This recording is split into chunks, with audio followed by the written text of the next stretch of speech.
Indian army சொன்னது மாதிரியே நேற்றுக்கு இரவு 1 மணி அளவுல பாகிஸ்தானுடைய தீவிரவாத முகாம்களை அழிச்சிருக்காங்க. ஆபரேஷன் சிந்தூர் அழைக்கப்படுற இந்த தாக்குதல்ல பாகிஸ்தான் ஆக்குபைடு காஷ்மீர்ல 5 பகுதியிலையும் பாகிஸ்தான் உள்ளாடி 4 பகுதியிலையும் மேற்கொண்டிருக்காங்க. இந்த தாக்குதலுக்கு இந்தியன் ஆர்மி ரஃபேல் வகை போர் விமானங்கள் மூலமாக ஸ்கேல்ப் வகை ஏவுகணையும் ஹேமர் குண்டுகளையும் பயன்படுத்தி தான் தாக்கி இருக்காங்க. பிரான்ஸ் நாட்டுல தயாரிக்கப்பட்ட இந்த ஹேமர் குண்டோட விலைன்னு பாத்தீங்கன்னா 2.5 கோடியாம். இந்த தாக்குதலை இந்தியாவை சேர்ந்த முப்படைகளும் தாக்கியதாக ஒரு தகவல் வெளியாகியுள்ளது.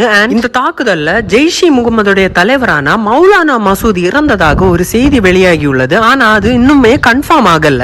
ஆனா மௌலானா மசூதோட குடும்பத்தினர் 10 பேர் இறந்தது மட்டும் கன்ஃபார்மா உறுதி பண்ணிட்டாங்க. இன்னொரு விஷயம் என்னன்னா, பாகிஸ்தானியர் இந்தியாவோட போர் விமானத்தை சுட்டு வீழ்த்தியதாக பொய்யா பரப்பிட்டு வருகின்றனர். அதற்கு முற்றுப்புள்ளி வைத்த இந்தியன் ஆர்மி இந்தியாவுடைய போர் விமானம் எதுவுமே சுட்டு வீழ்த்தப்படவில்லை என்று தெளிவாவே விளக்கிட்டனர். பகல்காம் தாக்குதலுக்கு பதிலடியா இந்தியன் ஆர்மி மேற்கொண்ட ஆபரேஷன் சிந்தூர் பத்தி நீங்க என்ன நினைக்கிறீங்கன்னு கீழே கமெண்ட் பண்ணிக்கோங்க.